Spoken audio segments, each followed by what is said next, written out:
नमस्कार शेतकरी बंधूंनो, या ठिकाणी महाराष्ट्र शासन कृषी विभाग मी या ठिकाणी सर्व वैजापूर तालुक्यातील शेतकऱ्यांचं या ठिकाणी हार्दिक स्वागत करतो। मित्रांनो, आपण पाहिलं असेल की मी 1 महिन्यापूर्वी एक व्हिडिओ टाकला होता आणि ज्यावेळेस मका 2 पानावर होती त्यावेळेस लष्करी आळी जी होती ती 2 पानावर आली होती।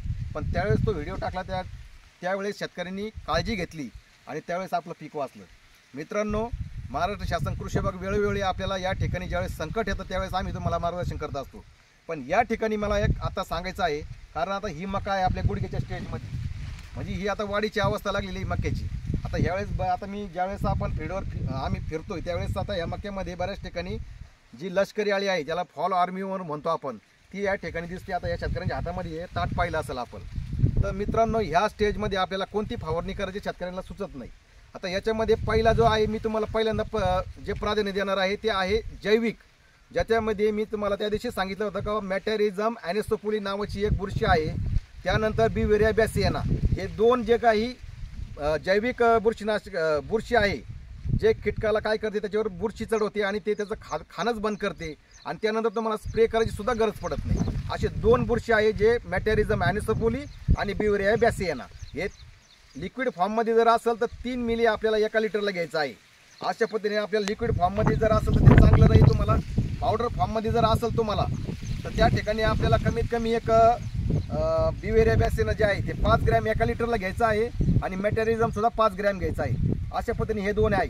त्यानंतर जर जास्तच अटॅक असेल, आता बऱ्याच ठिकाणी मी पाहिलं फिरत असताना का बऱ्याचशा ठिकाणी मक्यामध्ये लष्करीच्या प्रत्येक ताटामध्ये काही लष्करी आळी दिसती, तर त्यासाठी आपल्याला पहिला जो आहे तो सिग्ना जे आहे एक केमिकल आहे, एक प्रोडक्ट आहे जे सिंजेंटा कंपनीचं आहे का, ते आपल्याला या ठिकाणी करायचं आहे। त्याच्यामध्ये लिपोफोरन नावाचं एक केमिकल आहे का, जे काय करतं का, ते समजा तुमची आळी पडली, आता जसं साप असतो, साप काय करतं त्याच्या आयुष्यामध्ये 3 ते 4 वेळेस काय करतं, काट टाकीत असतं आणि काट टाकतं आणि त्याच पद्धतीने काय करते, ह्या आळ्या ज्या असतात, हे समजा लष्करी आळी, त्याची आळी जी बारीक असते केसावानी, परंतु ती काय करते ज्यावेळेस मोठी होती त्यावेळेस शेतकऱ्याला दिसते, ती शेतकऱ्याला दिसल्यानंतर शेतकऱ्याला वाटतं आता आळी पडली।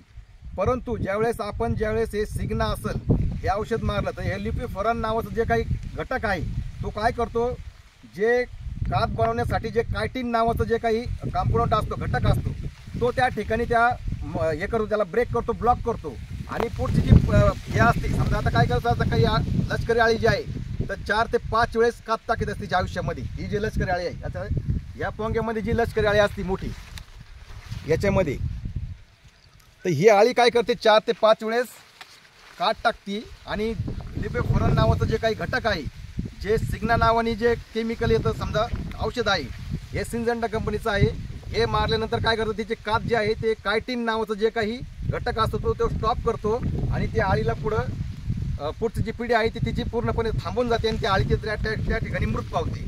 दुसरा जो काही आहे ते एव्हिसंट नावाचं सिंजेंटा कंपनीचंच आहे, एव्हिसंट, ज्यामध्ये इमॅमेक्टिन 5% आणि प्लस त्याच्यामध्ये लिपोफोरन जे आहे ते 40%, म्हणजे जवळ हे आहे ते ग्रॅन्युल फॉर्ममध्ये आहे, म्हणजे असं दाणेदार स्वरूपात आहे, ते 30 ते 32 ग्रॅम आपल्याला या ठिकाणी 1 एकरसाठी वापरायचं आहे। तिसरं जे आहे लुरॉन नावाचं क्रिस्टल कंपनीचं, ज्याच्यामध्ये आपल्याला लिपोफोरन आहे जे आपल्याला त्या ठिकाणी 250 मिली 1 एकरसाठी वापरायचं, म्हणजे कमीत कमी 1 ते 1.5 मिली आपल्याला या ठिकाणी 1.5 मिली आपल्याला 1 लिटर पाण्यासाठी घ्यायचं आहे। आणि जे तुम्हाला पहिलं सांगितलं होतं मी याचं सिंजेंटा कंपनीचं जे आहे सिग्ना, हे सुद्धा 250 मिली म्हणजे 1.5 मिली आपल्याला 1 लिटरला घ्यायचं आहे पाण्याला आणि त्याचा स्प्रे करायचा आहे।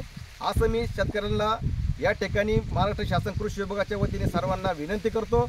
आणि पहिलं जे औषध सांगितलं तुम्हाला मॅटेरिझम ॲनिसोपुली आणि बिवेरिया बॅसियाना, आता उद्यापासून वातावरण थोडं बदलणार आहे, थोडंसं ह्युमिड होणार आहे, दमट होणार आहे आणि ती बुरशी जर वाढत राहिली तर मला वाटतं फवारणी करायची गरज नाही। अशीच मी या ठिकाणी कृषी विभागाच्या वतीने सर्वांना विनंती करतो। धन्यवाद।